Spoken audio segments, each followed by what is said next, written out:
Hello बच्चों। तो आज हम लोग क्लास 10th की मैथमेटिक्स चैप्टर पढ़ रहे हैं आपका क्वाड्रेटिक इक्वेशन। जैसा कि आप सभी को पता है कि ये जो सीरीज है आपका कंटिन्यूअस चल रहा है। तो क्लास 10th में जो एक्सरसाइज है आपका, यानी कह सकते हो जो चैप्टर है, चैप्टर हम लोग 4 पढ़ रहे हैं आपका, और 4th चैप्टर में हम लोग पढ़ रहे हैं आपका एक्सरसाइज 4.4। ठीक है, इस चैप्टर का नाम है आपका क्वाड्रेटिक इक्वेशन। Quadratic equation. अब बच्चों क्या है कि एक्सरसाइज 4.1, 4.2, 4.3 ऑलरेडी आपका वीडियो आपका वहाँ पर अपलोड हो चुका है, तो आप लोग वहाँ पे जाकर देख सकते हैं। बच्चों में एक बात बता दूं कि अगर आपके पास NCERT की बुक है तो आप अपने सामने इस बुक को ओपन कर लो और मैं आपको यहाँ पे सॉल्यूशन एक्सप्लेन करता हूँ। तो बच्चों आपका एक्सरसाइज जो 4.4 है, इसमें जो फर्स्ट है आपका, फर्स्ट में एक्सप्लेन करना है आपका कि हम लोग को फाइंड करना है कि nature of roots of the quadratic equation, यानी फाइंड आउट करना है nature of roots of a quadratic equation. किसी भी क्वाड्रेटिक इक्वेशन का जो नेचर ऑफ रूट्स है वो फाइंड आउट करना है। तो नेचर ऑफ रूट्स का मतलब क्या है कि कौन सी कंडीशन में रियल होगा, कौन सी कंडीशन में इमेजिनरी होगा, कौन सी कंडीशन में रूट आपका इक्वल होगा, तो उसके बारे में पढ़ना है। अब इसमें फर्स्ट क्वेश्चन है 2x² - 3x + 5 = 0। अब बच्चों इसका रूट निकालना है, तो सबसे पहले बच्चों क्या करते हैं कि जो क्वाड्रेटिक इक्वेशन दिया गया है इसको स्टैंडर्ड इक्वेशन से कंपेयर करते हैं। तो स्टैंडर्ड इक्वेशन क्या है क्वाड्रेटिक इक्वेशन का? ax² + bx + c = 0। तो यहाँ पर a के जगह पे जो आ रहा है आपका, a के जगह पे कितना आ रहा है? 2 आ रहा है। b के जगह पे क्या आ रहा है आपका? -3 आ रहा है। और आपका c के जगह पे क्या आ रहा है? 5 आ रहा है। तो सबसे पहले फिर निकालते हैं आपका डिस्क्रिमिनेंट। तो डिस्क्रिमिनेंट यानी डी निकालते हैं, तो इसका वैल्यू क्या होता है? b² - 4ac। फार्मूला यही है आपका डिस्क्रिमिनेंट का, b² - 4ac। तो यहाँ पर b का वैल्यू कितना है बच्चों?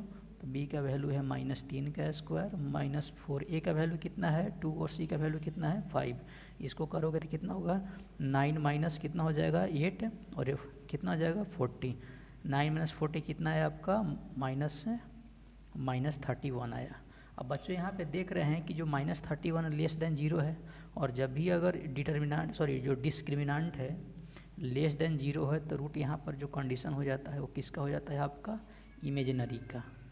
यानी इस कंडीशन में इसका जो रूट्स होगा क्या होगा? आपका इमेजिनरी। यानी लिख सकते हैं आपका रूट्स आर इमेजिनरी। मतलब आपका इस क्वाड्रेटिक इक्वेशन का कोई भी मतलब नहीं है। आई होप आप लोग को समझ में आया होगा। फिर भी अगर किसी प्रकार की आप लोग कोई दिक्कत है, कन्फ्यूजन है, तो आप लोग कमेंट करके ज़रूर आप लोग बता देना। ठीक है, सेकंड क्वेश्चन है बच्चों, सेकंड क्वेश्चन की तरफ मूव करते हैं। आपका सेकंड क्वेश्चन है 3x² - 4√3x + 4 = 0। अब बच्चों इसका हम लोग को रूट फाइंड आउट करना है, तो इसको भी क्या करेंगे? स्टैंडर्ड इक्वेशन से कंपेयर कर दो। तो इसको करते हैं आपका ax² + bx + c = 0। यहाँ पे a के जगह पे बच्चों कितना आया? 3 आया। b के जगह पे कितना आया? 4√-4√3। और c के जगह बच्चों आपका 4 आया। तो डिस्क्रिमिनेंट यानी d निकालते हैं, तो कितना होता है? b² - 4ac। b² मतलब आपका -4√3 का स्क्वायर -4। a का वैल्यू कितना है? 3। और c का वैल्यू कितना है? 4। इसको भी स्क्वायर करो तो कितना हो जाएगा बच्चों? 16 और 3 कितना हो जाएगा? 48 और -48, ये कट के इक्वल टू कितना हो गया बच्चों? 0। यानी इस केस में बच्चों कह सकते हो आप कि यहाँ पे जो d का वैल्यू क्या आ गया? 0। और हम जानते हैं आपका कि जब d का वैल्यू 0 होता है तो इस केस में क्या होता है कि रूट्स आर रियल। इस केस में क्या होता है? रूट्स हैं रियल एंड आपका इक्वल दोनों होते हैं। इस केस में बच्चों क्या होता है कि रूट्स आपका रियल भी होता है और आपका इक्वल होता है। कौन सी कंडीशन में? जब क्वाड्रेटिक इक्वेशन का जो डिस्क्रिमिनेंट है यानी d का वैल्यू 0 के बराबर आ जाए।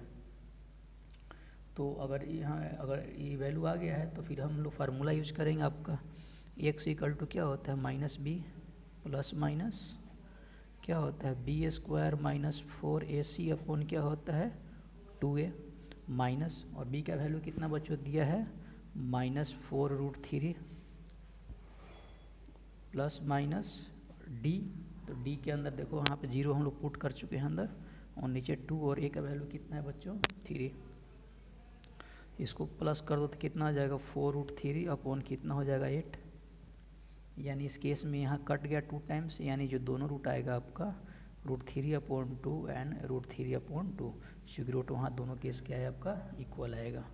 तो आई होप आप लोग समझ में आया होगा, यही आपका आंसर आएगा इस क्वेश्चन का।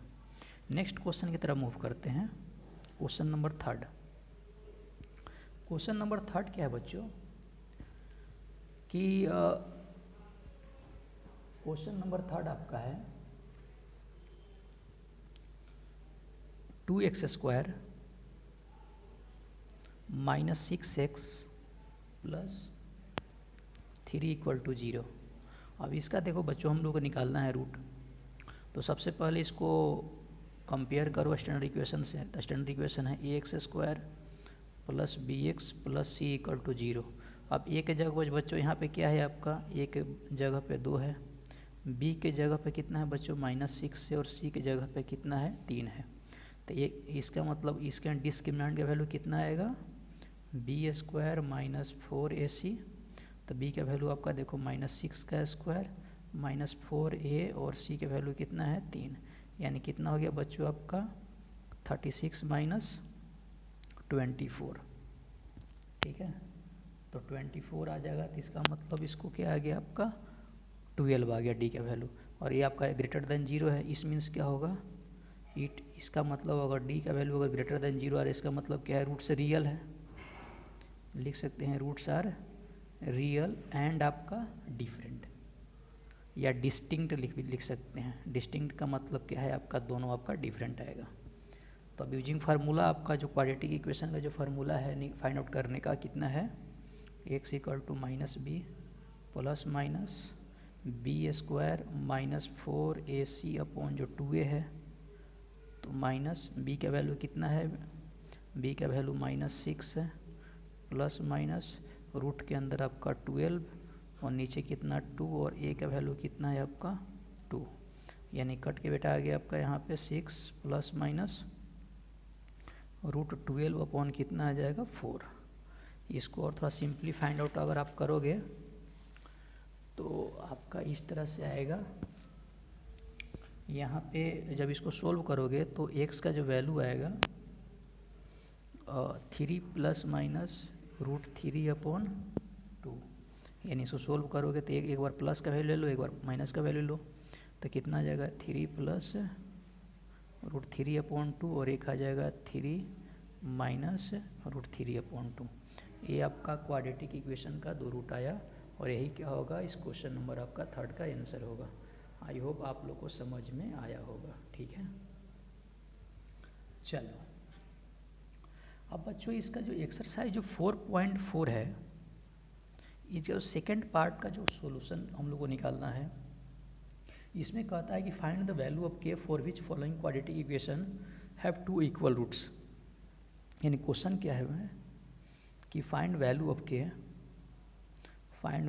k when roots are equal. कहता है कि हम लोगों को k का वैल्यू फाइंड आउट करना है जब रूट क्या है आपका इक्वल है। तो देखो बच्चों जब रूट इक्वल है, यानी क्वेश्चन क्या है आपका 2x square plus kx plus 3 equal to क्या है 0। तो बेटा जब रूट इक्वल तभी होता है जब क्वाड्रेटिक इक्वेशन का जो डिस्क्रिमिनेंट का वैल्यू 0 के बराबर आता है। तो 0 का मतलब क्या हो जाएगा आपका b square minus 4ac equal to 0। अब यहाँ पे b के जगह पे क्या है बेटा आपका k, तो k स्क्वायर माइनस 4a के जगह पे 2 है, और c के जगह पे आपका 3 है, इक्वल टू क्या होगा 0, यानी k स्क्वायर माइनस इसका 24 इक्वल टू क्या हो गया 0, यानी k का जो वैल्यू बेटा यहाँ पे आ जाएगा रूट आपका 24, और रूट 24 को लिख सकते हैं आपका प्लस माइनस 2√6, यानी k का जो वैल्यू आ गया प्लस माइनस 2√6। मतलब इस वैल्यू के लिए इस क्वाड्रेटिक इक्वेशन का जो रूट होगा दोनों क्या होगा बेटा आपका इक्वल होगा। आई होप आप लोग को समझ में आया होगा। नेक्स्ट क्वेश्चन इसी क्वेश्चन का सेकंड पार्ट की तरफ बढ़ते हैं। क्वेश्चन है बेटा आपका k x minus 2 plus 6 equal to 0। अब इसमें हम लोग के का वैल्यू फाइंड आउट करना है, लेकिन कंडीशन ये बेटा कि जो क्वाड्रेटिक इक्वेशन जो बन रहा है इसका रूट इक्वल होगा। मतलब सिंपल सा सेम लॉजिक बैठेगा कि जो डिस्क्रिमिनेंट का वैल्यू 0 के बराबर आएगा, यानी b square minus 4ac equal to 0 होगा। इसको आप मल्टीप्लाई करो तो कितना होगा आपका k x square minus 2kx plus 6 equal to 0। सही है। अब इसमें यहाँ पे लिख दो आपका कि सिंस रूट्स आर इक्वल, तो इस केस में होगा कि डी का वैल्यू आपका 0 आएगा, यानी डिस्क्रिमिनेंट का जो वैल्यू 0 के बराबर आएगा, यानी लिख सकते हैं आपका कि b square minus 4ac equal to 0। अब देखो बी का वैल्यू यहाँ पे बेटा कितना आ जाएगा, -2k आएगा, तो -2k का स्क्वायर माइनस 4a के जगह पे कितना है k है, और c की जगह पे कितना है 6 है, यानी हो गया आपका 4k स्क्वायर माइनस आपका 24k इक्वल टू बेटा कितना आएगा 0 आएगा। यहाँ भी 0 कर दो। अब यहाँ पे देखो 4k square minus 24k equal to 0 है, तो इस केस में बेटा यहाँ पे ऐसे कर सकते हो कि यहाँ पे 4k कॉमन ले लो, इंटू क्या आ जाएगा फिर k माइनस 6 इक्वल टू 0। अब यहाँ पे देख रहे हैं कि दो नंबर आपका प्रोडक्ट में है, तो इसका मतलब क्या होगा, या तो k equal to 4k equal to 0 होगा। इस केस में कितना होगा, k का वैल्यू 0 के बराबर आएगा, या आपका k माइनस 6 इक्वल टू 0 होगा, यानी k इक्वल टू क्या हो जाएगा 6 हो जाएगा। तो बेटा यहाँ पे k का वैल्यू आपका 0 के बराबर नहीं होगा, चूँकि जैसे अगर k का वैल्यू अगर 0 रखोगे तो यहाँ पे देखो क्वाड्रेटिक इक्वेशन फॉर्म नहीं करेगा, चूँकि है ना, यहाँ इसको 0 से मल्टीप्लाई करो तो पूरा टर्म 0 होगा, तो पूरा टर्म 0 होगा, इसका मतलब एक्स स्क्वायर का टर्म 0 होगा, और एक्स स्क्वायर का टर्म 0 होगा, तो क्वाड्रेटिक इक्वेशन आपका फॉर्मेशन नहीं होगा। इसलिए आपका जो k का जो वैल्यू आपका k इक्वल टू a, हम लोग ये वैल्यू फाइंड आउट मतलब नहीं लेंगे, हम लोग क्या लेंगे आपका कि k का वैल्यू आपका 6 ही केवल लेंगे। ठीक है, तो ये आपका हो गया। ठीक है, चलो बच्चों, अब हम लोग एक्सरसाइज बेटा आपका 4.4 में आपका जो 3 टाइप का जो है उसको हम लोग पढ़ेंगे कि आपका थर्ड टाइप का क्वेश्चन क्या कह रहा है। थर्ड टाइप का क्या बोल रहा है कि इज इट पॉसिबल, अगर आप लोग के पास बुक है तो आप लोग बुक रख लो साथ में, और उससे क्या होगा कि आप लोगों को समझने में थोड़ी सी सही होगा। नेक्स्ट क्वेश्चन है is possible to design a rectangular mango grove whose length is twice its breadth and the area of 800 metre square, find it length and breadth. ठीक है, देखो सिंपल सा क्या बोल रहा है कि कोई आपका एक रेक्टेंगल है, तो वो भी सी बात है कि एक रेक्टेंगल है तो इसमें क्या होगा आपका ब्रेड्थ भी होगा, लेंथ भी होगा। तो क्या बोल रहा है कि इस रेक्टेंगल का जो लेंथ है वो ब्रेड्थ का दुगुना है, यानी अगर ब्रेड्थ को अगर x मानो तो लेंथ कितना हो जाएगा 2x, और इसका एरिया दिया गया है। तो ऐसे मान लो आपका कि latus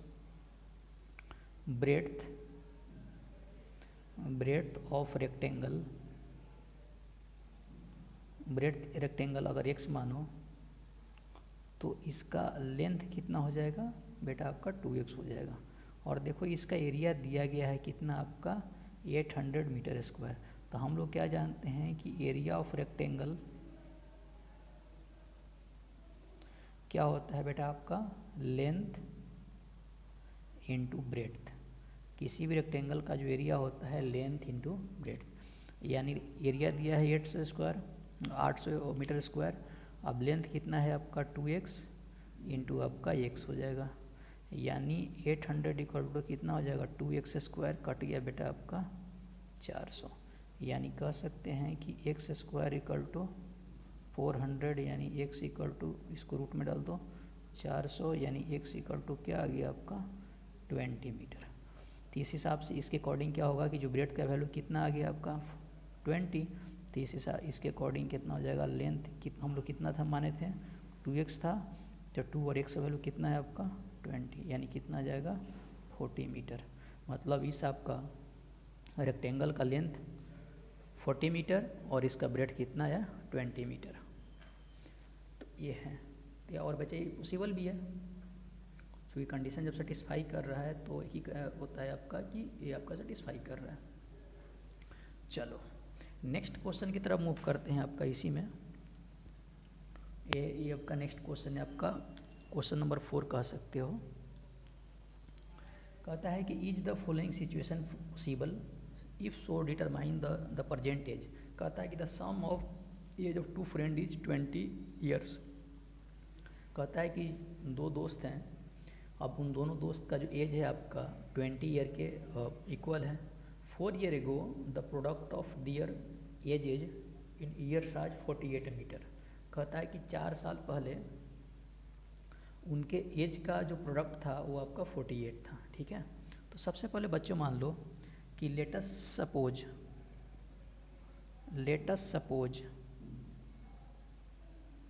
as of one friend, age of one friend. कहता है कि एज ऑफ वन फ्रेंड का मानो आपका x ईयर। तो एज ऑफ सेकेंड फ्रेंड कितना हो जाएगा, एज ऑफ सेकेंड फ्रेंड कितना हो जाएगा, तो हो जाएगा बेटा आपका दोनों का सम अगर 20 है तो अगर एक का अगर एज अगर x माने हैं तो दूसरे का कितना हो जाएगा 20 माइनस x। ठीक है, ये आपका ईयर हो गया। 4 years ago as of first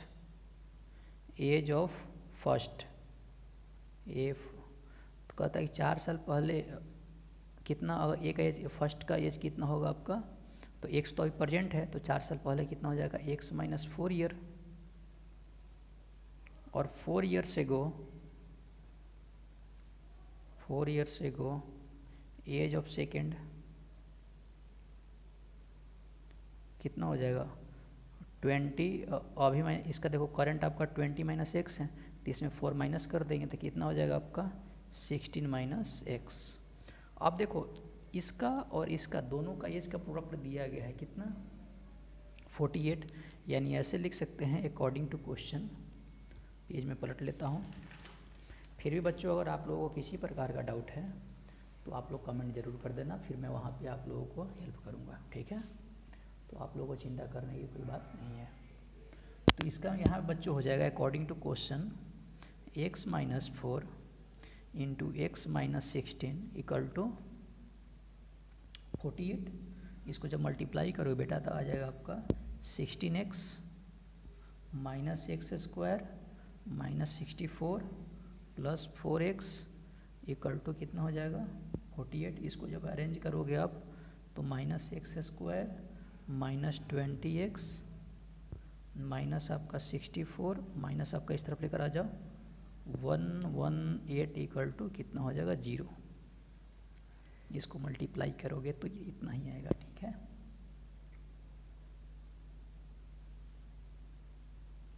अब इसमें बेटा कैसे करोगे, साइन चेंज कर दो। तो जब साइन चेंज करोगे आप तो इस तरह से इक्वेशन बन जाएगा आपका minus x square minus 20x plus आपका 112 इक्वल टू 0। अब यहाँ बच्चों देखा जाए तो ए की जगह पे कितना है -1, बी की जगह पे -20 और सी की जगह पे आपका 112। तो सबसे पहले बेटा यहाँ पे डिस्क्रिमिनेंट निकालो, डी का वैल्यू निकालो। तो b square minus 4ac, b का वैल्यू कितना है आपका -20 का स्क्वायर माइनस 4, ए की जगह पे कितना है -1 और सी की जगह पे कितना है 112। तो यहाँ बेटा डी का वैल्यू कितना आ गया, इसमें डी का वैल्यू सोल्व करने पे -48 आया। अब देख रहे हैं कि जो -48 है लेस देन 0 है, तो जैसे ही अगर -48 लेस देन 0 है तो इस कंडीशन में क्या होगा, हम लोग जानते हैं कि अगर डिस्क्रिमिनेंट का वैल्यू अगर लेस देन 0 है तो रूट्स क्या हो जाता है आपका पॉसिबल नहीं है, roots are not possible. Possible इसलिए नहीं बचा है कि यहाँ पे रूट क्या हो जाएगा आपका इमेजिनरी हो जाएगा, जो पहले भी हम लोग डिस्कस कर चुके हैं, यानी ये आपका पॉसिबल ही नहीं है ये कंडीशन। चलो एक लास्ट क्वेश्चन है बेटा, इसमें क्वेश्चन नंबर 5 कह सकते हो आपका एक्सरसाइज का। मैं फिर से पढ़ रहा हूँ आपका। कहता है कि is it possible to design a rectangular park of perimeter. कहता है कि कोई आपका एक रेक्टेंगुलर पार्क है और इसका पेरीमीटर दिया गया है आपका 80 मीटर एंड द एरिया दिया गया है इसमें 400 मीटर स्क्वायर। तो कहता है इसका लेंथ और ब्रेड्थ फाइंड आउट करें। ठीक है, तो सबसे पहले बच्चों एक बात बताओ कि perimeter of rectangle perimeter of rectangle, किसी भी रेक्टेंगल का जो पेरीमीटर होता है क्या होता है, 2 इंटू लेंथ प्लस ब्रेड्थ होता है। अब अगर मान लो कि बच्चों इसमें अगर लेंथ अगर x मान लो, लेट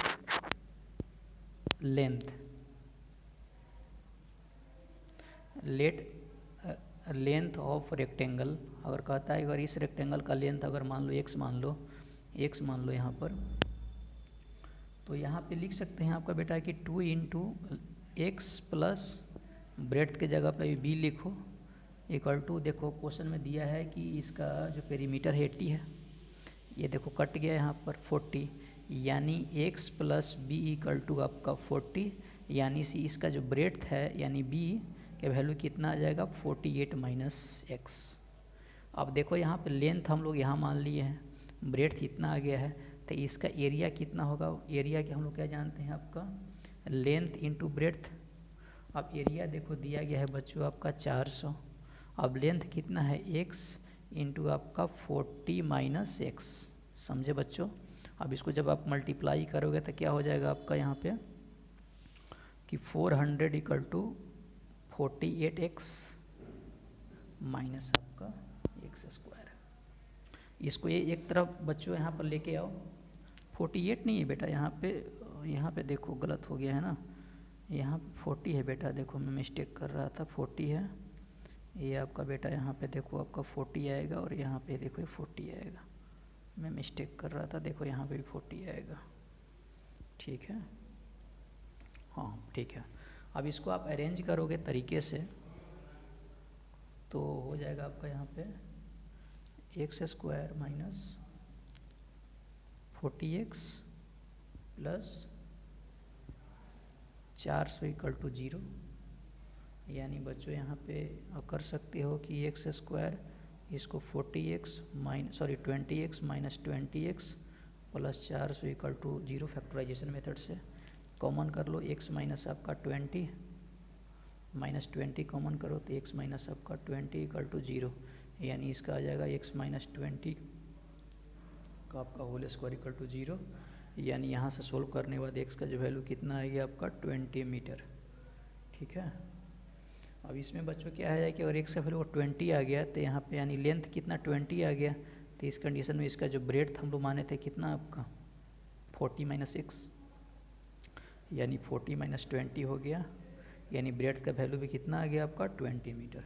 तो इसका मतलब लिख सकते हैं आपका कि हेंस लेंथ भी हमको देखो यहाँ पे निकल गया, ब्रेड्थ भी निकल गया, ठीक है। तो हेंस रेक्टेंगुलर पार्क